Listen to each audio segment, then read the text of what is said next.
Crew, it's just me, Scott, today. We're gonna go live here in a couple minutes. Just wanted to start the stream up so that people can begin coming in. Get started here soon.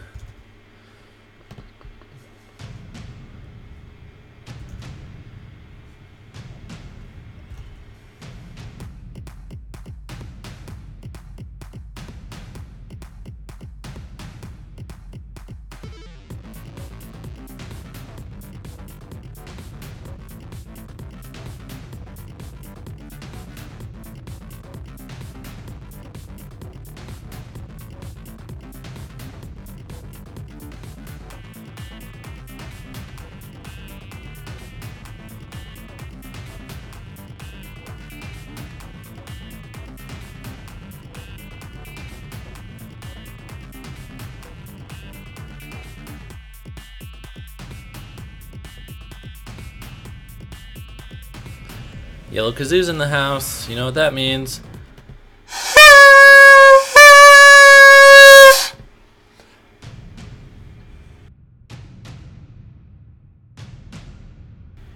It's as close to a kazoo as I have in my house.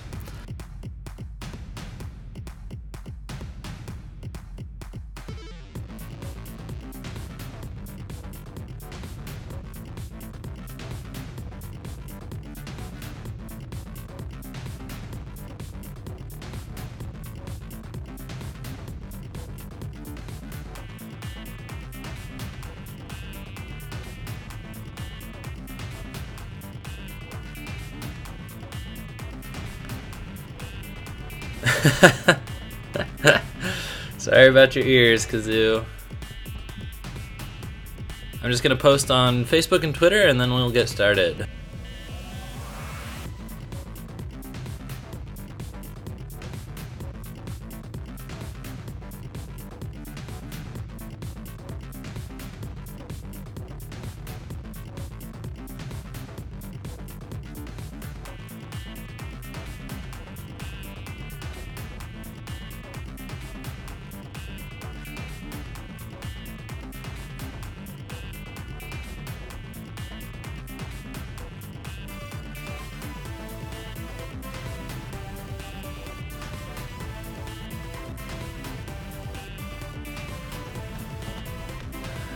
Glenn's watching live on YouTube. He says, dude, actual yellow kazoos are very affordable.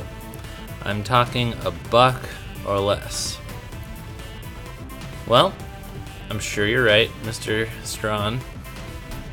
But it's less about the dollar than it is about the time. Think about each of those minutes that I would have to spend going to that dollar store.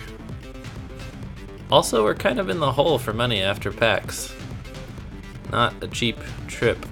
Hunts Nabadir, watching live on YouTube, says, what time do you usually do the live stream? It's different every week, hopefully to give people a chance to make it. If they can't make it at one time, maybe next week they'll be able to watch live.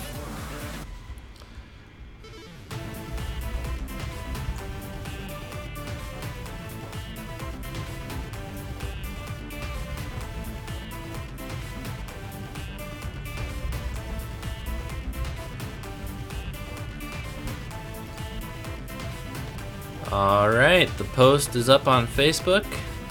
You can like it, and your friends will see it. And the tweet is tweeted, so you can retweet that.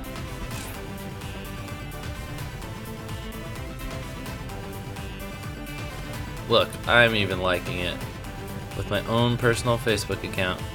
Thumbs up.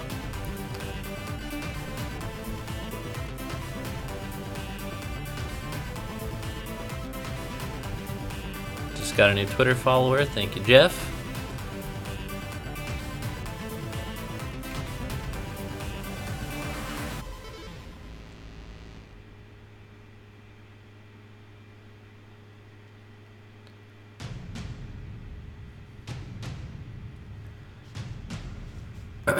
Thank you, Glenn.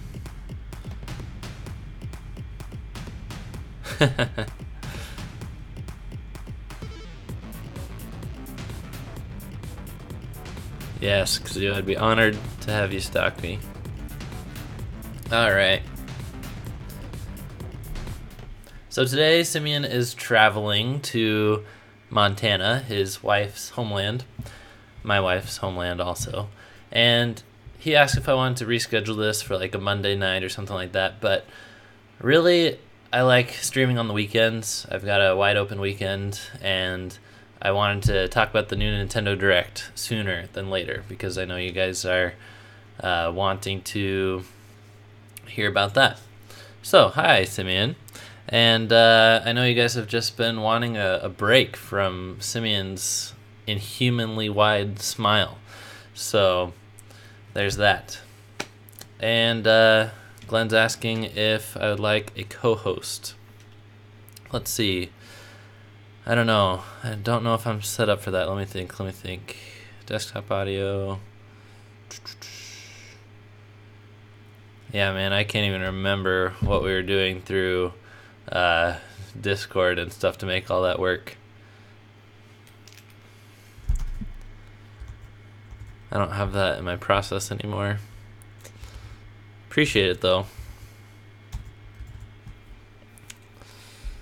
So, if you didn't get a chance to look at the segments, we're going to be starting out with Let's Play Switch. We're going to do Mega Man 11, the demo version. I did just... oh, sorry, and I needed to catch up on something else from the chat. Kazoo says, do you want to be on my podcast tomorrow? Send me an email, Kazoo, with the times and topics, and I'll let you know. I try not to make commitments for Sunday, but we'll see. And thank you for the invitation. So, for now, let's get this live show started. I think it's been since the second live show where I've done it solo. That one I played, we just got the SNES Classic, and I played Star Fox 2. Good times. Alright, my intro is...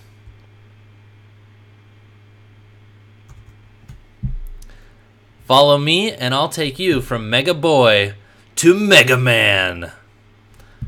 Alright, it's Mega Man 11 time demo. Alright, it's Mega Man 11 demo time.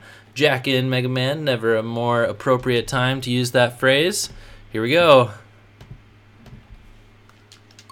It's hard, even on normal difficulty. I've beaten it, and I want to show you how. Hunson Abadir's watching live on YouTube. He says when Smash comes out, let's do a 2v2, Minnesota versus Washington. You're on, dude. Only if you want to get creamed. Simeon and I are semi-pros at Smash Bros. Ultimate already.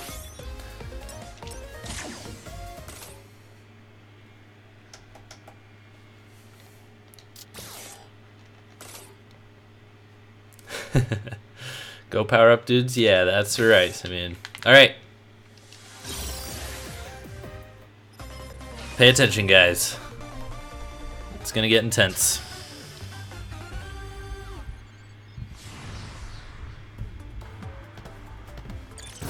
After I tweet, of course. I just had to re-download this demo today because I beat it. And deleted it. Beat it and delete it.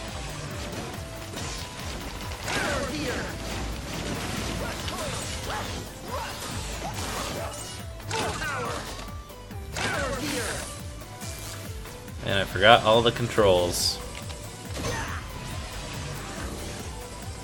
So don't kill enemies if you don't have to. This one you can't really get around.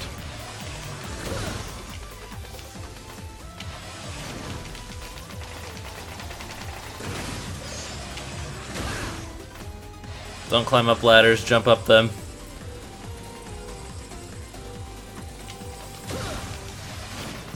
Simeon, nice to see you in the chat, my bro. How's Montana treating you? How's the drive?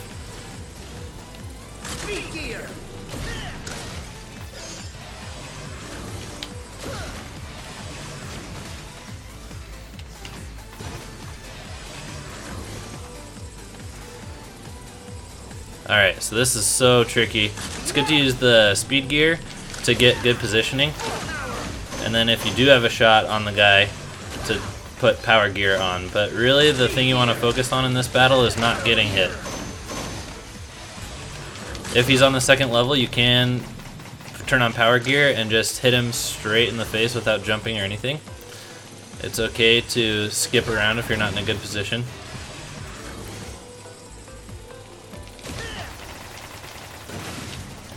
Just stay a little bit back from those guys' range and they can't swing their hammer. So a really important tip for this section is that you can shoot through every wall in the game, even without charging. Rush Coil can get you this little energy power-up life pellet thing. Oh, that was so close. Missed input. Alright. You want to jump when this thing hits the ground, release a charge shot, that'll clear most of your path. And if you do it fast enough, which I almost did, you can get through with only having to deal with one obstacle. I was just a little too slow on that one.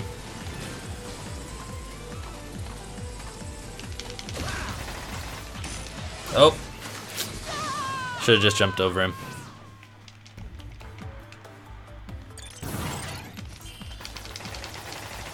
I like that spoofing, Simeon. Kazoo, you get the reference? Oh, Kazoo's on YouTube. Simeon says, "There's no wall he won't shoot down." I'm sure she gets it. Hey, MacTX, thanks for watching live.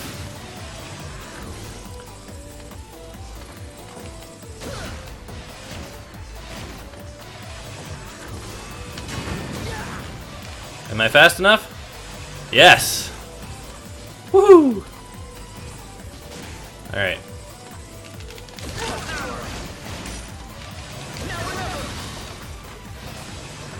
Not bad, not bad. I see Peepsy.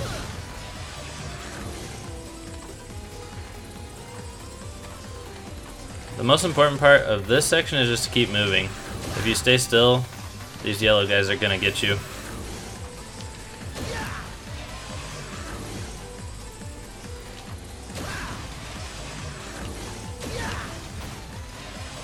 Always be charging if you have a spare second.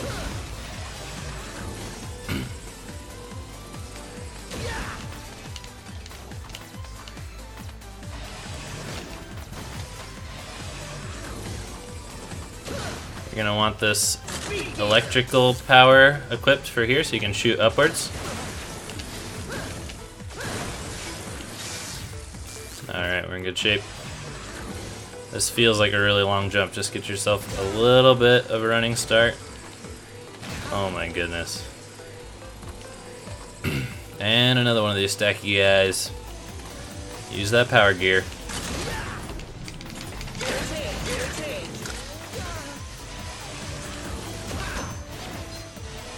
So you can't damage him when he's spinning. The conveyor belt really makes this segment a pain.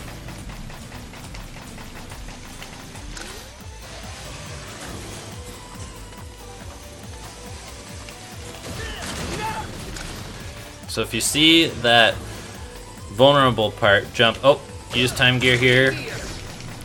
Kill this guy before he runs off with your life. If you see that vulnerable part spinning first, that means it's going to be on the bottom of the stack, so you can immediately start charging and shooting towards that.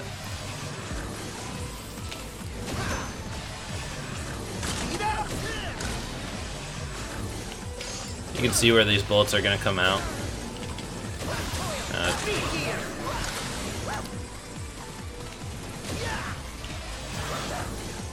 Sorry, I'm accidentally pressing some buttons.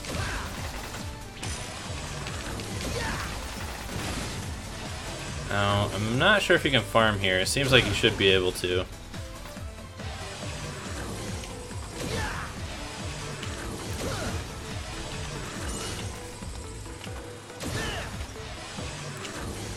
So that's currency, but of course you can't do anything with currency in this demo.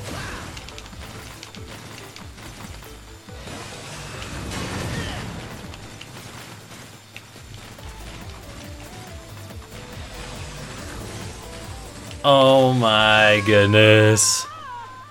Bad jump.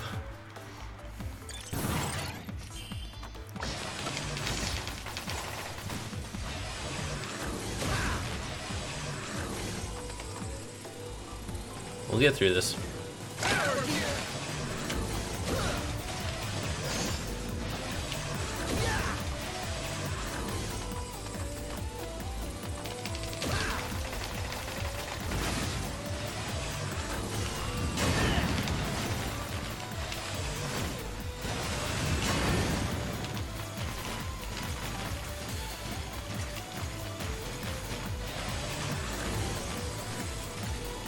Okay, so we definitely want that E-Tank for the boss fight.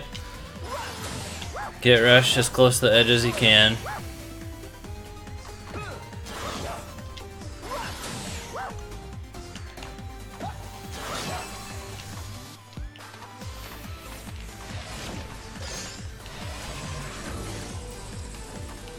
Alright.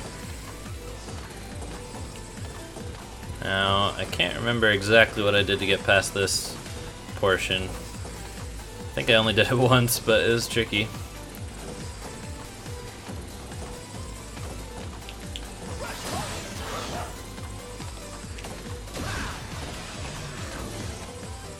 Is this one as annoying as the old Mega Man games? MacTX, yes. It is a lot like the old Mega Man games. But to me, that's a good thing. To you, it sounds like the series is not your cup of tea, so this game's not going to change that opinion for you. I think it's a really faithful adaptation, which gets me excited.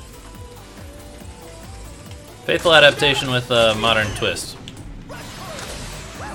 I just like summoning Rush Coil all the time accidentally. It's a good companion. Oh, I wish I didn't miss that.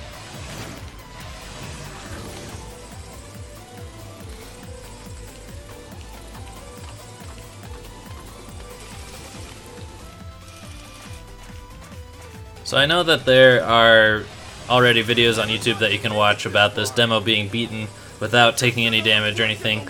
So I'm not claiming to be the best. I am going to get hit in this fight, especially in his bigger form.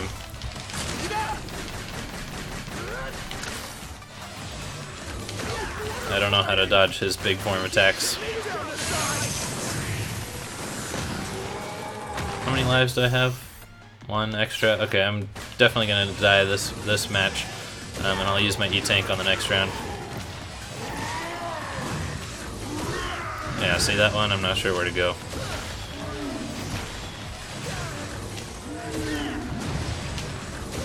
I'm gonna save my E-Tank for the next one.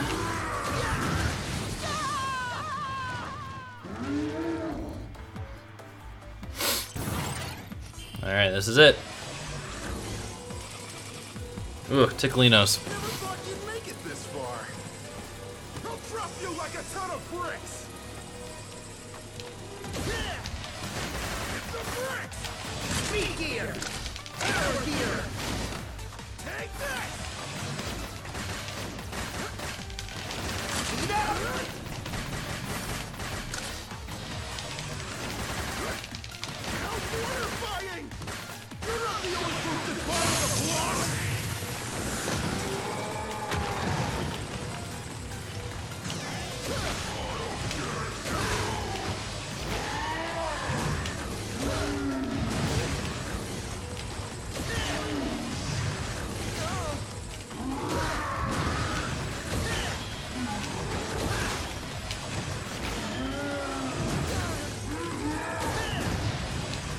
Hey, I dodged it somehow. Oh no! I thought I could take one more hit before using my E-Tank. No! No! Ah, I got greedy. Alright, now I'm warmed up. Probably should have warmed up before the stream.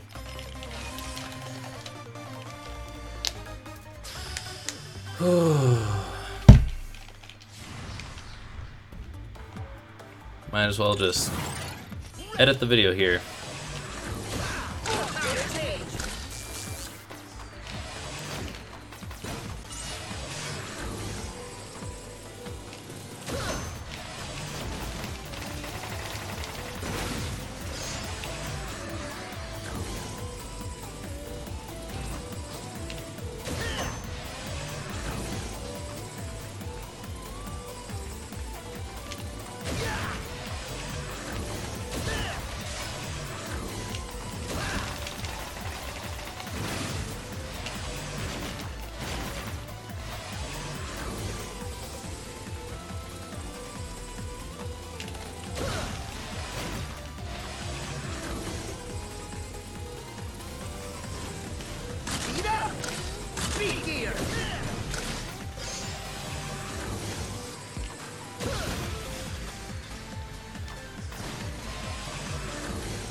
You can jump over one if there's something separating you, but not two.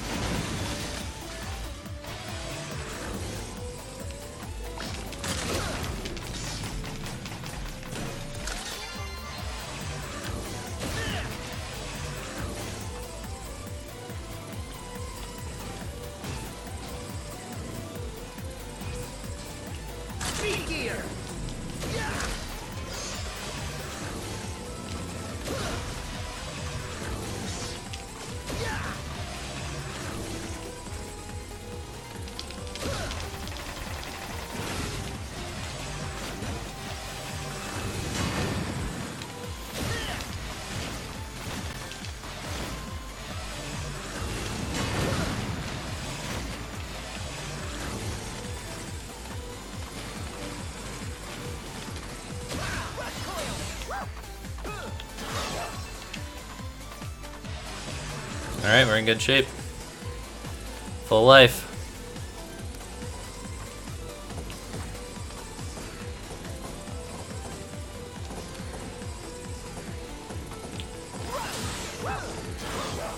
Wow.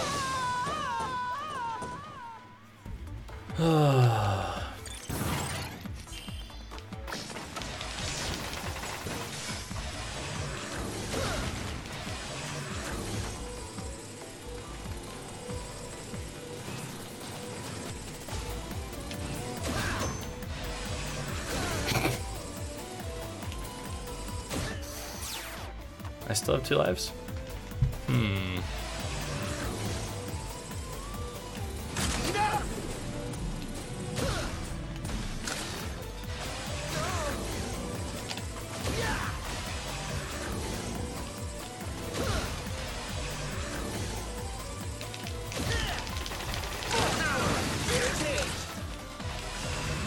Oh, that was a horrible start.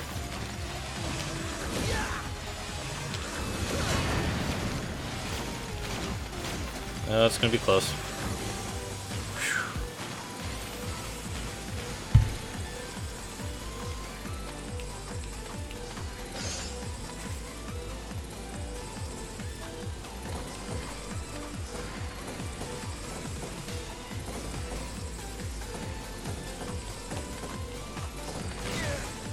I'm so glad that's not an instant kill.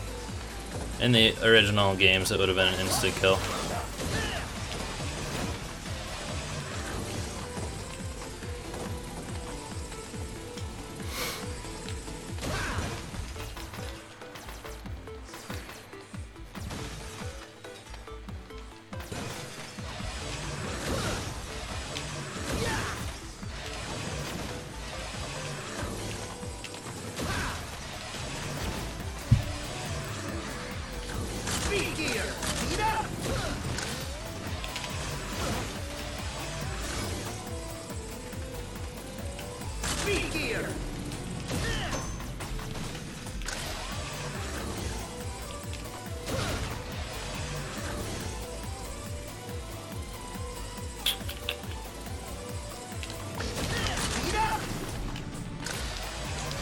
Oh, I don't know how to get that.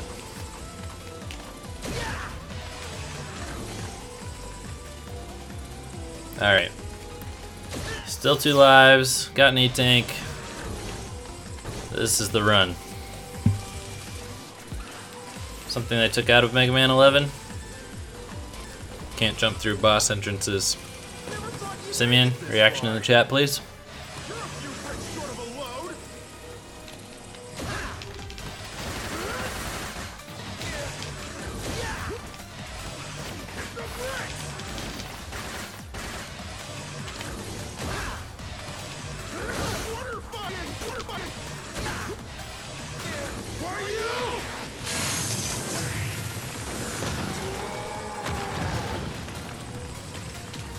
Thank you. Worst game ever, he says.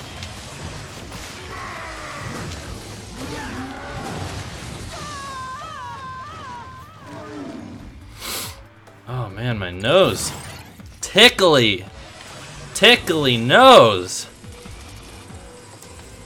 Solid job getting here. You're just another brick in the wall. Alright, so this time I'm gonna go under him. Oh, he didn't jump.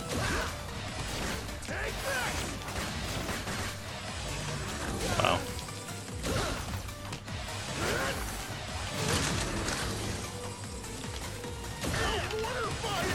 This video should be called How to Beat the Mega Man 11 Demo and How Not to Beat Blockman.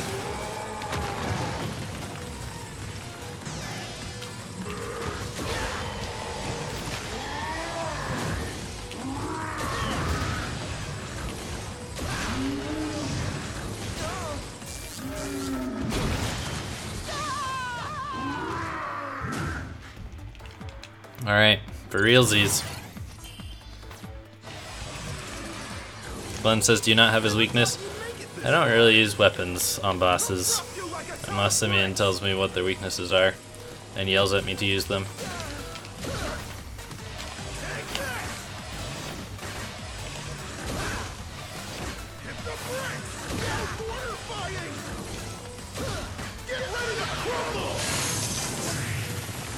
But this guy's pretty straightforward with the Mega Buster. Just release the charge shot when his big steps come down.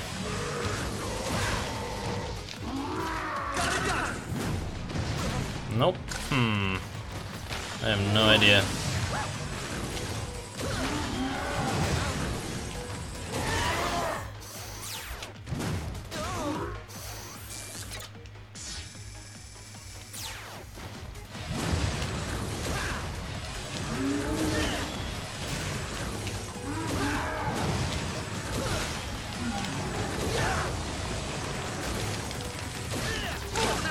Oh, I forgot. There's another form! Completely forgot. Okay, he can charge shot through this stuff. One more hit.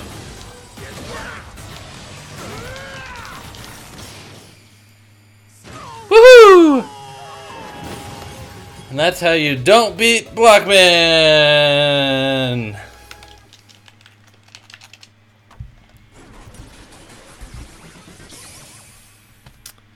Something cool about this game is Mega Man's appearance changes based on the weapon that he gets, including his buster and his helmet. Look at that handsome man. Mega Man. block dropper. So what's cool is you turn on the power gear and more blocks will drop. 4 times as many blocks will drop when you have the power gear on. Alright. Thanks for watching. Thanks for being a part of the crew. And thanks for learning how I beat the demo, at least. Please share this video whether you're watching the live stream or back on our YouTube channel after it comes out. It would really help our channel if you were able to tell your friends that there's a great family-friendly source of variety Nintendo content every single week. We'd love to meet your friends and have them meet us. See you guys next time.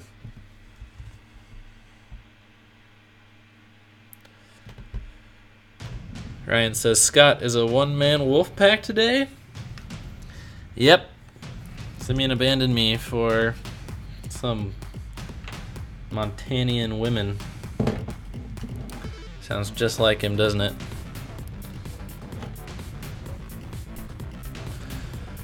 Oh, I gotta itch my nose. Why is it every time I do a live stream, my nose itches like the itchy dickens? Oh. Allergies or something.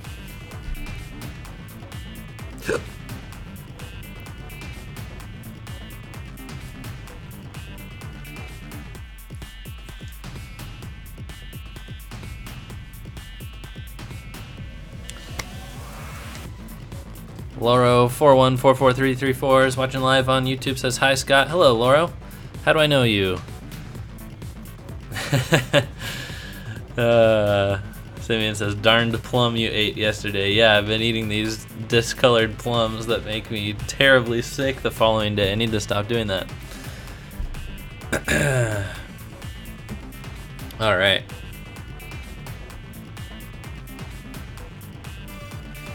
We're gonna talk Nintendo Direct, guys. Let's do it.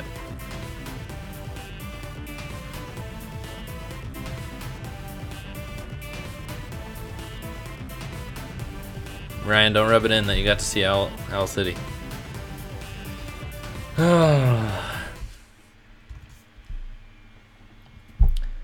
Nintendo Direct was a week late, and we're all gonna be a few dollars short. Let's go.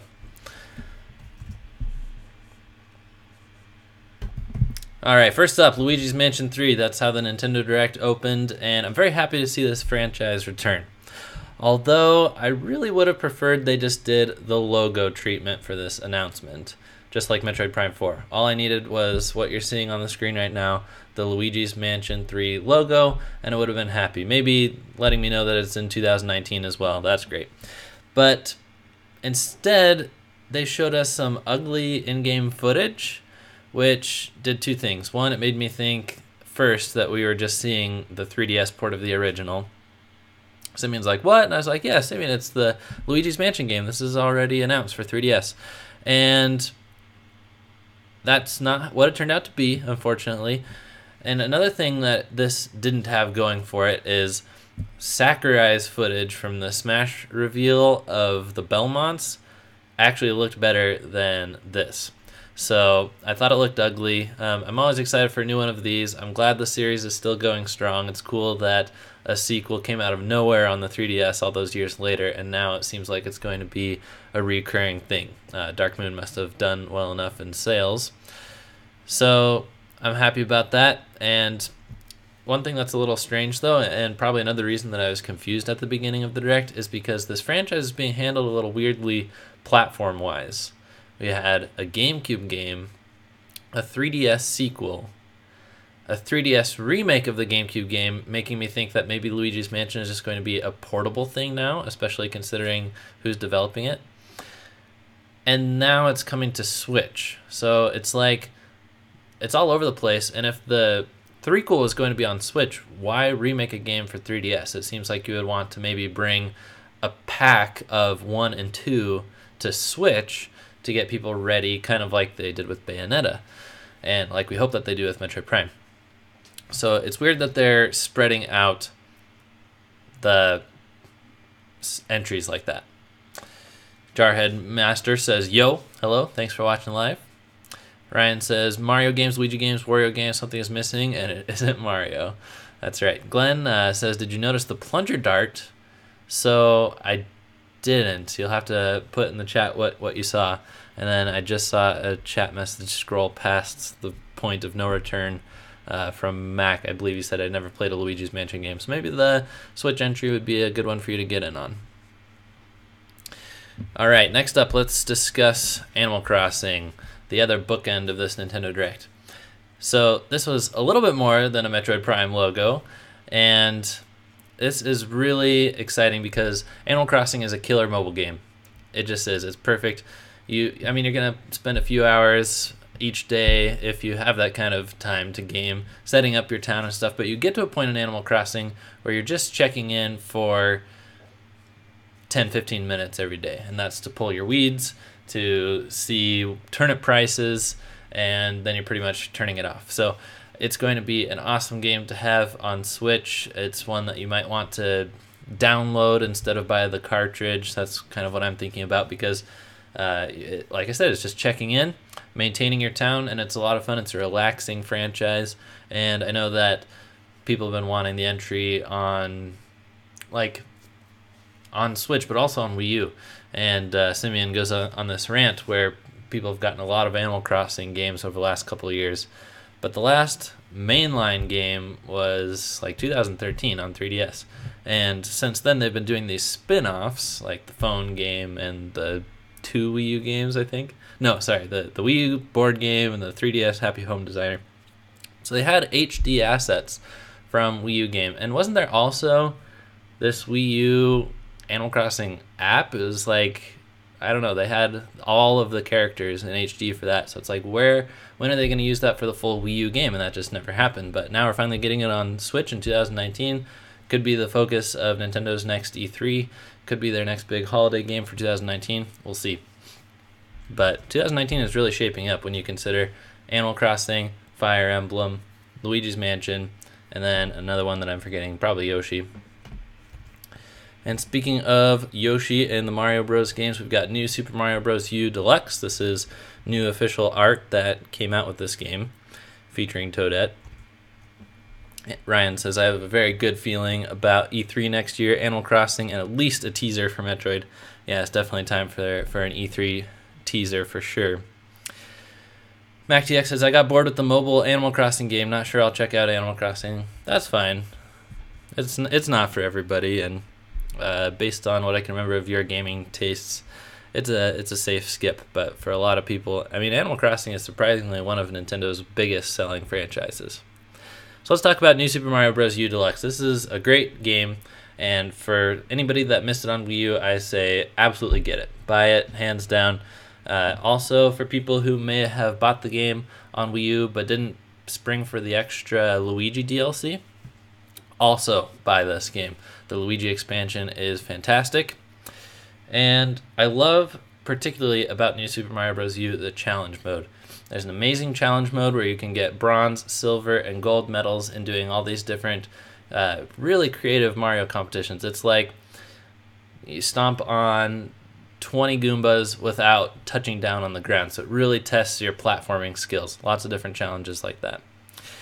And it was a little bit sad for me to see this game make the port like it's doing, because first of all, the New Super Mario Bros. Series goes back 15 years or more. Let me see if I can remember. It was like 2012, I believe.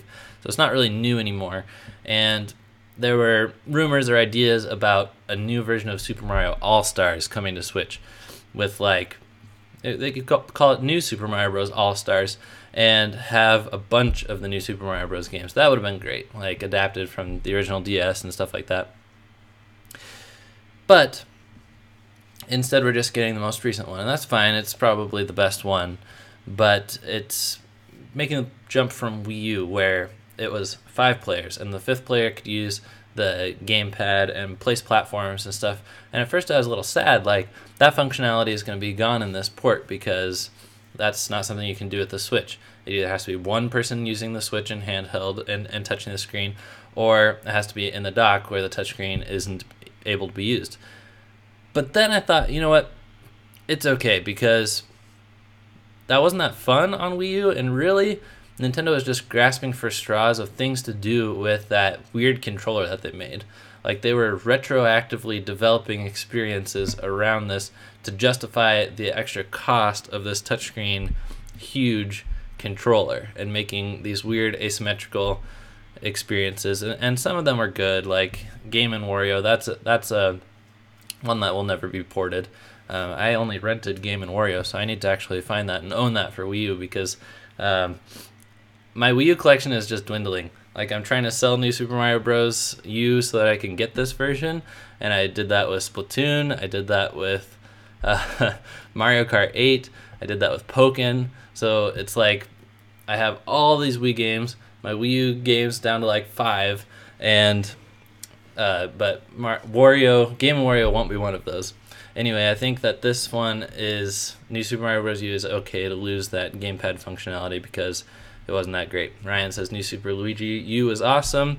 This just made me realize that Nabbit isn't in Super Mario Party. Not yet. Not yet. Yellow Kazoo, no, you did not miss the Isabelle segment. We're about to get to that right now, actually. Last note on New Super Mario Bros. U is that the characters in this series are weird. Like, it's never been logical to me who they let you play as. I don't know why they couldn't put more interesting characters in there than Toads, but now we have a Toadette that changes into Peachette, and I'm thankful for Simeon being with me because he notices when things are weird, and I'm so, I don't know, unobservant or immune to Nintendo being weird that I just accept everything as it comes. But he's like, wait, a Toad just turned into a Peach. So we'll have him on to talk about that more another time. And also, someone on my Facebook said, let me onto your show to talk about Peachette. So we may have to have a whole Peachette episode. And judging by how well our Geno episode is doing, almost becoming our top viewed video on our entire channel, about to break 10,000 views, Peachette video might do our channel well.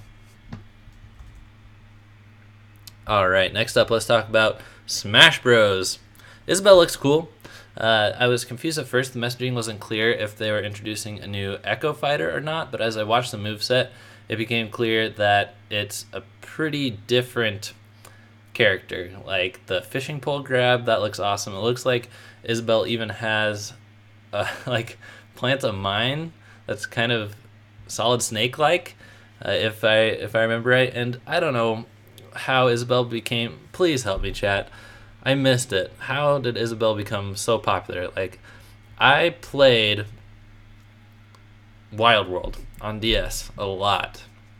I played it so much that I wasn't really ready for more Animal Crossing when it came to New Leaf, and I know that's the game that Isabelle's from. Isabelle turns over a new leaf. Why is Isabelle so popular? But, I mean, it's cool just to see all the characters that Sakurai's adding. Ridley, Simon Belmont, King K. Rool, and Isabelle. Like, those are all fan suggestions. Like, I think that ballot did a lot better for us than we thought when we got Bayonetta. Like, Bayonetta was not my first choice, but I think that a lot in Smash Ultimate is being drawn on from those 2nd, 3rd, 4th, 5th places. Even so far as Shovel Knight being added as an assist trophy, I think that's probably due to our votes. Anyway, the bundle for Smash Bros. Is kind of lame, and I don't really understand. Like, I think Nintendo wanted Smash Bros. To come out earlier, like in November for the Black Friday weekend and everything, but but Sakurai just wasn't able to quite swing it for that month, so they're selling this bundle early. And, you know, a couple of the options that we were theorizing for some of the leaks that were happening about Smash Bros. Is that either the date was getting moved up or they're announcing a demo. They did neither of those in this direct, but it seemed for a second like Smash Bros. Was coming out on November 2nd. Or if you bought the bundle, you could get Smash a month early. But it's so weird that download code is just not going to work on your console until December 7th. But they want to get the Black Friday bundle sales in. So, I don't know. Seems a little disingenuous. Like, they better mark that clearly on the box, which I don't think they will because they'll keep selling that console in that box past Black Friday. But for parents to know, like, if I buy this for my son or my daughter, they're not going to have a game with it, even though this game is on the box for another month. It's weird. Maybe the idea is people buy the bundle as gifts, and then the gifts are going to get opened after Smash launches. Who knows? It's a really weird move for Nintendo. I've never seen a bundle come out like this before the game is launched. Also, another reason the bundle is kind of lame is because the Joy-Con literally just they're gray with lines on them. They're not black, they don't have white buttons, they don't have white grips like the Smash Pro controller is.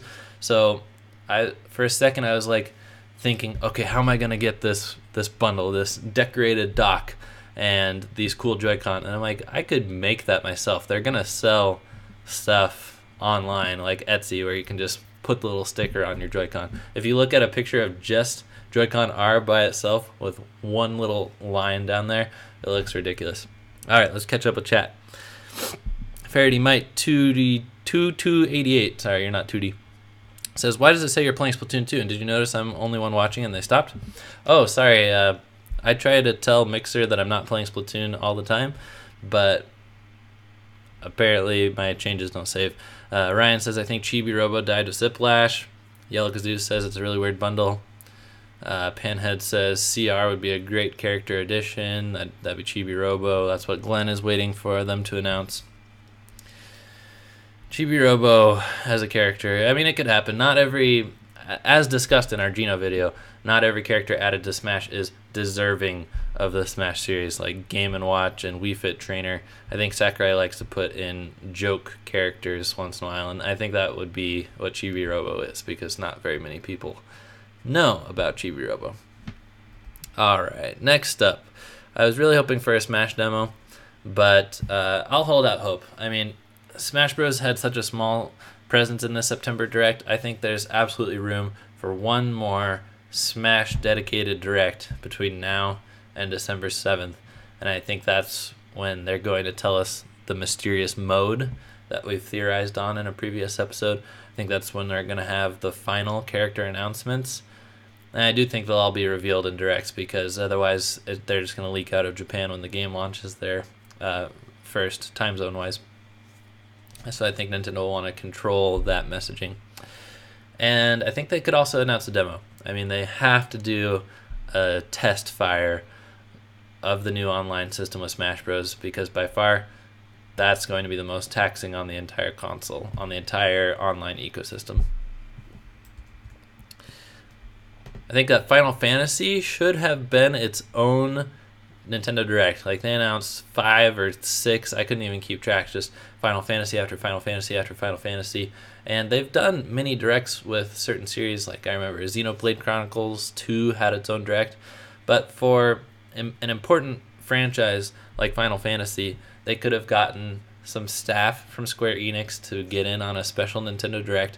Because here's the thing, not only did they showed these videos to a lot of people that didn't care about Final Fantasy, like myself, but they also didn't give Final Fantasy fans around the world advance notice to be watching. So I think that it could have been a lot more effective if they said, we have a Final Fantasy Direct coming up in a week where we're going to be announcing an ongoing partnership with Square Enix or something like that, where a lot more people who appreciate that franchise could have gotten in on it. They had more than enough content to last 10 or 15 minutes if they, intertwined some segments with developers and stuff like that. All right, and finally, let's talk Starlink.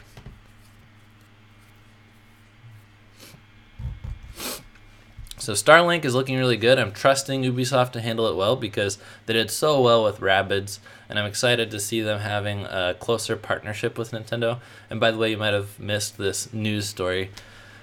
Oh man, I hate how the Nintendo news sphere turns everything into a story these days. But anyway, basically just an interview with Ubisoft saying the reason that we're so tight with Nintendo is that we stuck with them through the hard times. So it's cool. Like, they're not just coming on board because the Switch is a success. Nintendo's trusting them and Ubisoft is trusting Nintendo, and they're lending each other IPs because they have this relationship that goes back many years. So I'm glad that Ubisoft is getting to help make almost second-party games with Nintendo for Switch, and I love what they're doing with Starlink. I mean, it's a multi-platform game, but it's best on Switch because there's so much more content, and I feel like ever since it was announced at E3 that Star Fox is now a part of Starlink, and Nintendo fans went wild. I think that they're just pulling overtime, putting more and more and more Star Fox content into this because they just introduced that all 4 main cast characters of Star Fox are playable, and then they also showed Wolf being a formidable force in this game. So I'm really excited for it. I listened to the Nintendo Dads podcast where they got to go hands-on with this at Gamescom, I believe. Simeon and I weren't able to wait in the 4-hour Nintendo line at PAX to play Starlink. That also, the line got shut down at 2:30, so I'm still salty about that. At least this game's coming out next month, but people who have gone hands-on with it have said that it's more RPG than you would think. So it's less of an action-adventure like Star Fox and more RPG elements. So that'll be interesting to see exactly how it comes out, but I think it's probably going to be the best Star Fox game in a long time. I really do feel that. So I'm excited. Hopefully I'll have enough money to buy all these games coming out in October. For more on that, stay tuned to my feature coming up later in this live stream or in a few days on this YouTube channel about my most anticipated games for the rest of 2018. My wallet is going to be hurting, and this Nintendo Direct just cemented that even further. Thanks for watching. Thanks for being a part of the crew. Please leave a comment on this video before you go. I know you've got a lot to do today, but it really does help us if you engage in the conversation. Let us know that you enjoyed the video or chime in with one of your opinions about what was announced at this Nintendo Direct. Thanks for watching. Thanks for being a part of the crew. We'll see you guys next time.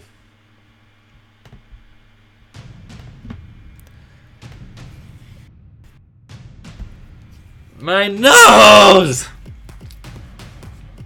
Oh! Angle beef crumple bag! Oh my goodness! Oh. Sorry guys, I haven't been able to keep up with chat as much when it's just me carrying the show. Usually Simeon rambles for minutes on end and I'm able to read everything that you guys say. Just kidding, Simeon. I love you and I miss your opinions and you make streaming so much easier. Hope I'm doing okay solo, but I don't want to do this again. No more Montana.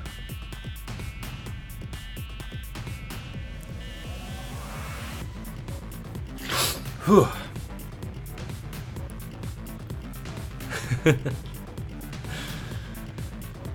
Oh.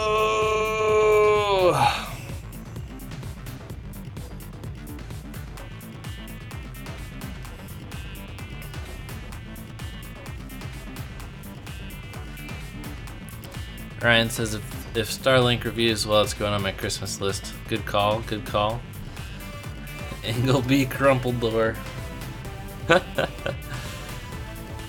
Oh, thanks, Ryan. Alright. My nose feels okay, but I know as soon as I put it on my host camera, it's gonna itch.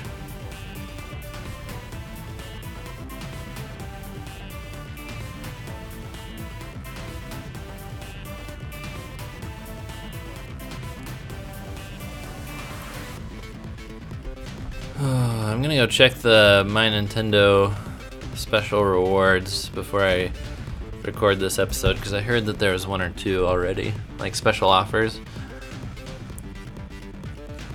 for subscribing to Nintendo Online.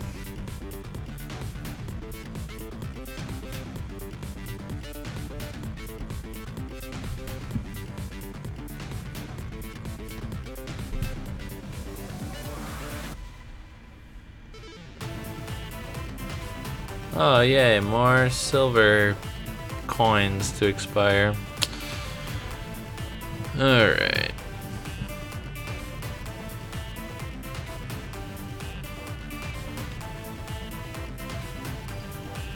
No, Simeon, I did not.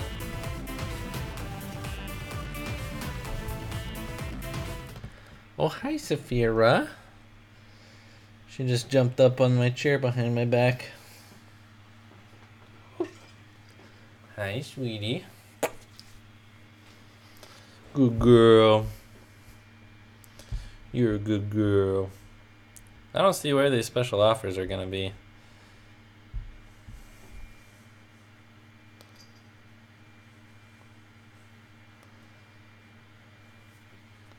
I have one more aspect to discuss with you, Simeon, before that.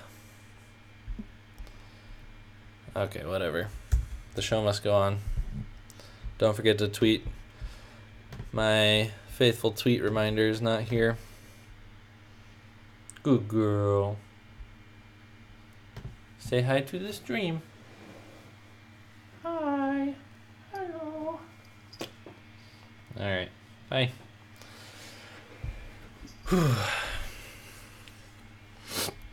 Oh, those NES controllers, Mac. Yeah, I'm going to be talking about that. Thank you for remembering the cat's name, Kazoo. You're awesome. All right. Segment number 3.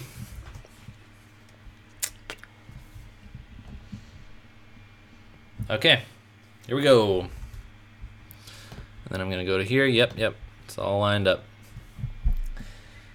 Nintendo's going to start charging for their online features because now the system is so robust. Alright, in the Nintendo Direct we got a lot more details about Nintendo Online, and really it wasn't that good. I'm sorry to say it. I mean, yes, it's a cheap service, $20 a year, $35 for a family of 8. But, man, it wasn't really good news. I mean, it was all stuff that we already knew except for the game selection. The game selection is pretty odd. Like, it's weird which games that they are releasing for NES. The collection is weird, and they started out by telling people that you can play online. That felt really disingenuous because you can already do that. So it was like they took a break from the Nintendo Direct, put in a commercial for Nintendo Online, and then kept going with the Nintendo Direct. It didn't really feel like they were speaking to us because Nintendo Direct viewers they're already Switch owners.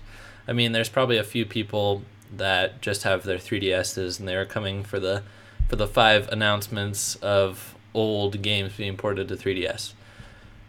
But really, people watching this already have been playing Switch games online, so they really should have worded it more like we are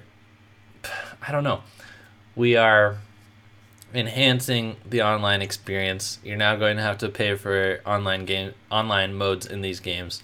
But they pitched it as a selling point for something that we've already been doing for free, which felt not good, felt dirty. They got to the end and didn't even give you an idea of what the special offers were. That was really lame. It's like, come on, this is a Nintendo Direct. You're making me start paying for this entire service in a few days if I want to play online. And I don't even get a clue as to what these special offers are going to be. And it turns out that these NES controllers right here, this is a special offer. But they didn't say that. They didn't say that it's only available through the special offer section. Anyway, $60 for a pair of NES controllers, and you have to buy it direct from Nintendo. You have to use your My Nintendo account. You have to be a paying member of the Nintendo Online subscribers, and they're limiting it to only 1 pair per Nintendo Online subscription. So next week we're going to be doing a lot of testing with the family subscription, seeing if you can have family members from different states, seeing if you all have to have the same payment information online or not, or if you can really game the system. And one of the tests will be if each member of a family can buy one of these pairs of NES controllers. But do I want to buy a pair of NES controllers for $60? Simeon was watching this next to me, and he seemed pretty excited about these. And oddly enough, I did not. I'm a huge NES fan. I've got the NES Classic over here. I have a fake NES Classic over here. For goodness sake, I came up with the name of this brand, 2 Button Crew, because I love NES controllers. But man, it seems like that they are charging a lot. $60, almost the price of 2 regular Joy-Con with analog sticks, amiibo sensors, motion controls. What else? IR sensors, way more buttons. Like, you gotta be kidding me. What this should have been is a no-brainer. For someone like me who loves NES and NES games, they made just a pair of 2 wireless NES controllers the price of an NES Classic Edition. So I think it was a total misstep. It should have been a no-brainer. It should have been $20 or $30. I would have ordered them right away. You can pre-order them in a couple days.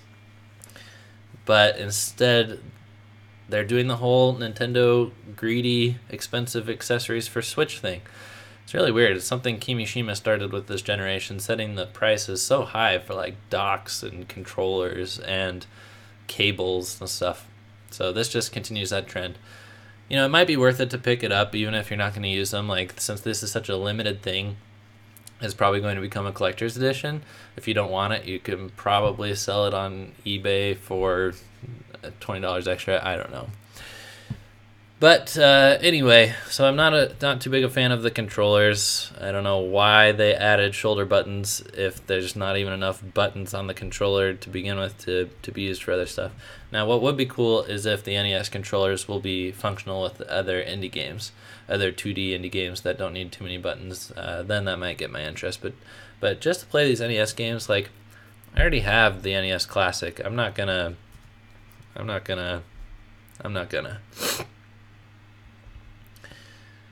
All right, Simeon says I'm getting on my salty Cledbert soapbox. Glenn says you're encouraging scalping now. You know, as those words came out of my mouth, I was kind of questioning them, especially because anybody who would buy those NES controllers to play would already have to be subscribed, so most likely no one's going to need them secondhand. All right. They're going to be adding 3 NES games monthly. You can play these titles for a week without reconnecting online to prove that you have a subscription. Seems like they could have just made it a month, but who am I? And what's really weird is that they're pushing this and selling NES Classic Edition at the same time. That the libraries, that they didn't pick the 30 games that were on the Classic Edition. I'm just confused. I think the messaging is mixed on how Nintendo wants people to play NES games right now. So, not too happy about the online service. They could have really sweetened the deal by saying a Smash Bros. Demo is included if you subscribe on day one, but oh well, they chose not to do that. So, I'd love to hear what you guys think about this. If you agree, hit that like button. We're at the end of the video, and every like helps our channel. If you disagree, please leave a comment. I'd love to hear your thoughts, what you're excited for. I will say one thing I'm excited for, and that's that they're adding online multiplayer to these NES games. So that is a selling point, a unique feature you're not going to find on the Classic Edition. You can pass the controller, you can spectate playing single-player games online. So that's actually going to be really nice. I'm excited for that. I will be the best online Dr. Mario player in the world. Come at me, bro. See you guys next time.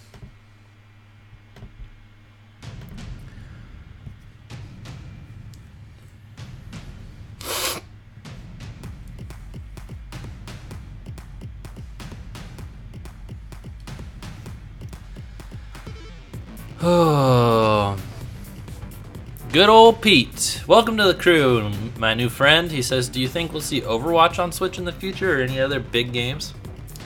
Yeah, definitely. More and more third parties are partnering up, coming on the Nintendo bandwagon.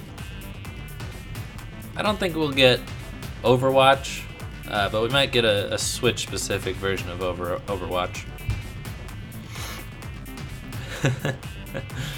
I mean, you're cracking me up. Thanks for being so active in the chat, guys, keeping me company on this lonely Saturday where my wife and best friends are all scattered across the country.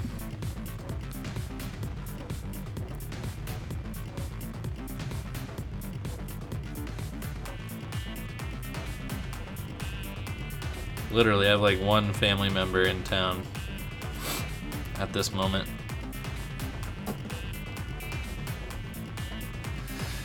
Alright. Oh, I'm excited about this next one. This episode's all about me. Just what we needed.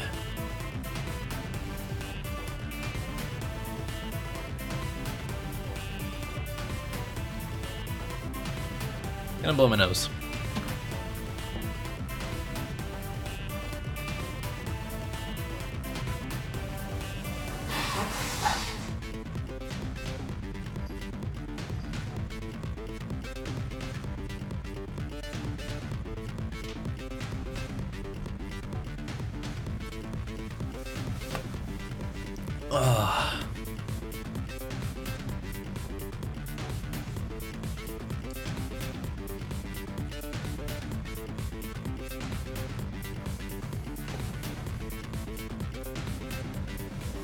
Going to the Apple store later today.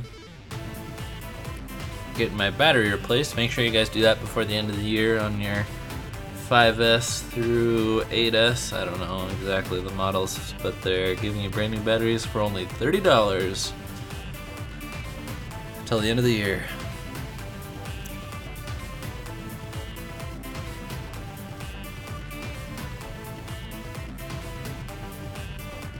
All right. Time for the Scott episode. I think I gotta cue this up here. Oh, spoilers.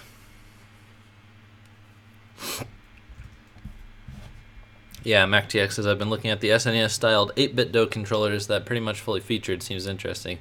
It's probably a better way to go, my friend. Here we go. Wow, I wrote a really lame intro for this. I guess it's okay. Oh.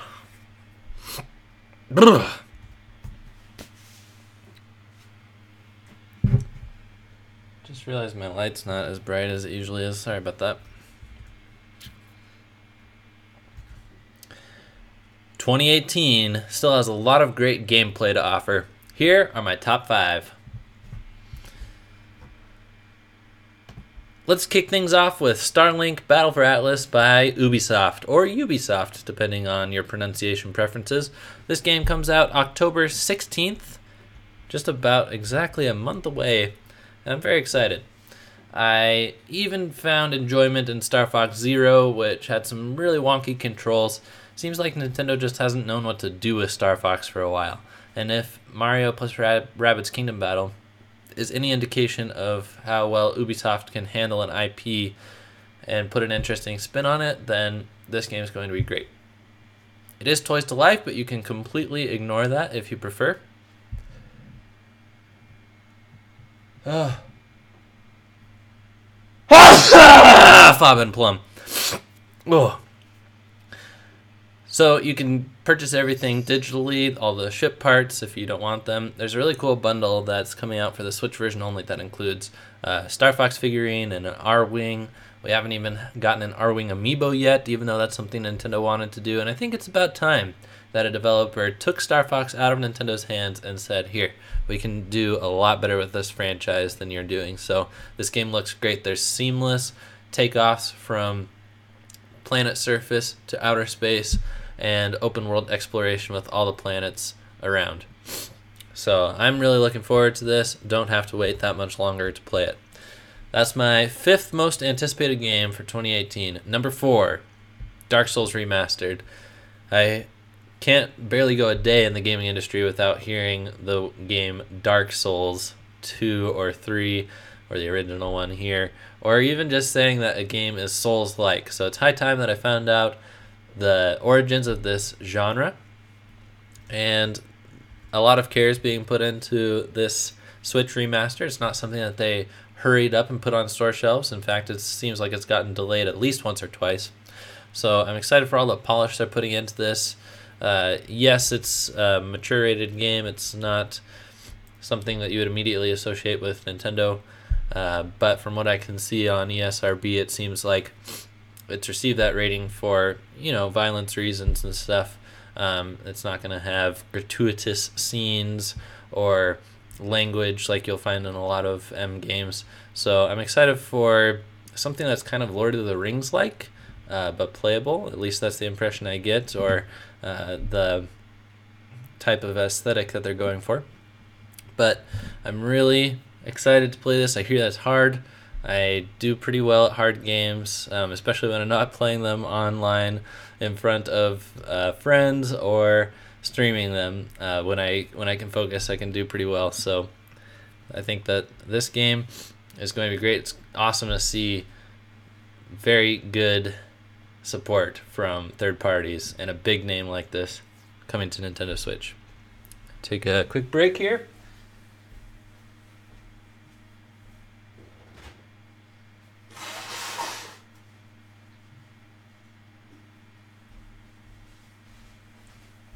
Man, I hope I remember to edit that, but if I somehow forget, guys, please excuse me. I just had to blow my nose. All right. That was number 4. Coming up next, we have my number 3, most anticipated game of 2018. Nope, I'm going to re-edit that. Dark Souls Remastered comes out finally October 19th, 2018, just a few days after Starlink, also in the month of October. My number 3 most anticipated game, Super Mario Party. I've actually gotten to go hands-on with this one, and it's a lot of fun. I'm so excited for this franchise to get back to its roots, to throw off all that Wii and Wii U baggage, and go back to a regular board game. No one's in a car. There's also other fun modes. There's a co-op mode for the first time, river, raft, survival, something like that. And the mini games are great, and I think that instead of just trying to make an 11th Mario game, they slowed down. They thought about what kind of gameplay experiences would be most fun on Nintendo Switch. Feels really at home for the Joy-Con controller. Probably takes the best advantage of a single Joy-Con of any game to date. So Super Mario Party comes out October 5th, just a few more weeks, and we'll be partying it up. All right, number 2, also an October game, my goodness, and it just keeps getting earlier. October 2nd, number 2 most anticipated game, 2018, is Mega Man 11. This is half the price of a full retail game, $30.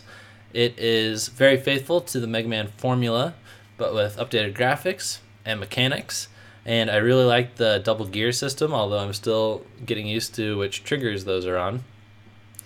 And it plays really well. It feels good. And Capcom hasn't always done well by Mega Man, but I think that finally they've got it right. And I got to talk to one of the producers of this game, I think. He used to work at Game Informer, ran into him at PAX, and he's handling the demo on this. And I trust that guy, and they put out a couple of really good entries in Resident Evil lately under his I don't think he's in charge of development, but he's definitely helping out on the team.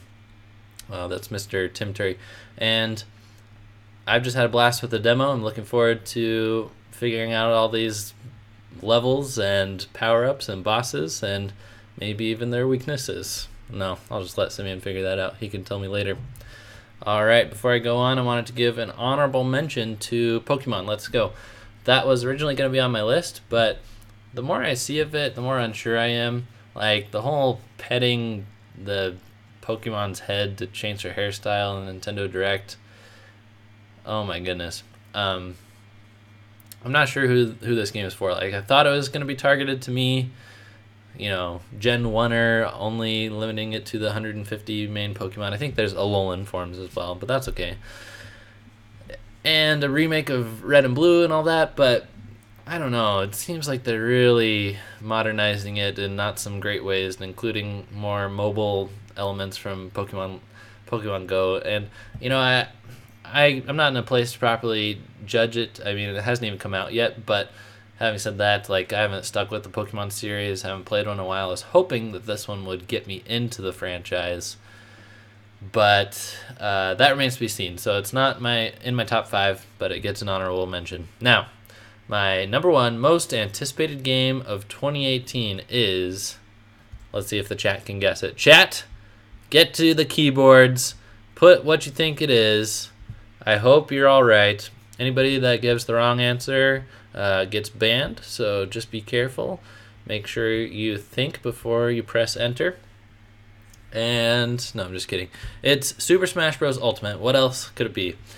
I'm so glad this game comes out in 2018. That was a huge surprise when they revealed what year this game was coming out. I mean, we've only known about Smash 5 since March, and it's going to be done by December. I'm excited, even if they didn't move the release date up like I was hoping they would. This game is going to be incredible. It's going to finally dethrone Fortnite for my most played game, my go-to game. I'm probably going to have it installed digitally so I don't have to swap cartridges all the time, because every day I'm going to want to play some of this. It looks amazing. I'm fairly confident that it's going to remain balanced, which is insane considering that the cast is now over 70 characters, depending on how you count it. Like if Pokemon trainers, different characters, if Echo Fighters count as their own.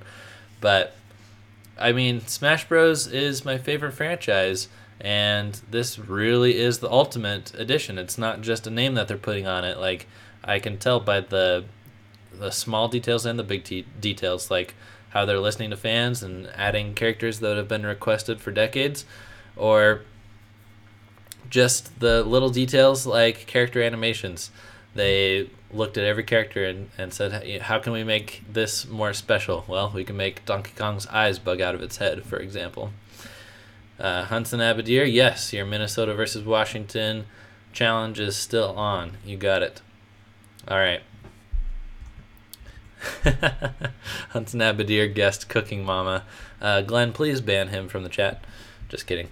So yeah, Super Smash Bros. Ultimate, cannot wait. Gonna definitely plan some launch day shenanigans, long streams. Going to, I don't know, Loser Gets Tased, if you guys liked that. I think our Loser Gets Tased video had a whole 12 views on it, so I'm pretty sure that's a really popular formula that we're going to return to. All right, hope you enjoy my dry sense of humor. Thanks for watching. Thanks for being a part of the crew. And today, I'd like to encourage you to sign up on Patreon. I honestly don't know of another Patreon page that puts as much effort and content into it. Like I do not paid posts, because you only pay once a month, but patron exclusive posts multiple times a week. So get your exclusive videos, get your Patreon show. The backlog just keeps on growing and growing of those. We just unearthed a bunch of mine and Simeon's childhood videos. They're embarrassing. We have squeaky voices, and we're showing them to you on the Patreon show. See you guys next time. Signing out.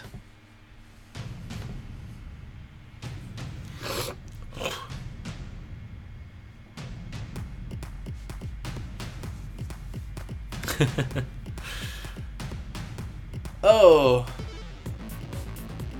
So guys, bad news. I can't figure out how to get this crazy thing to capture. This is the fake NES that my mom bought. As you can see, those are not Wii ports. As you can see, it says Home Entertainment System. So she played my SNES Classic Edition and really enjoyed Tetris vs. Dr. Mario. So she went online, she did a cheap, Wish app or something, and she's like, look, I got it. And I'm like, well, I'm sorry, Mom, I don't even know if this is going to work.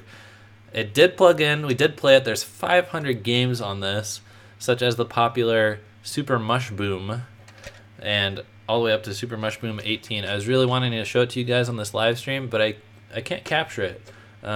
Cable problems, everybody. So what I'm going to do is end the live stream here, but I am going to make an episode where I point a camera at a screen and at least get to show you guys what this is like.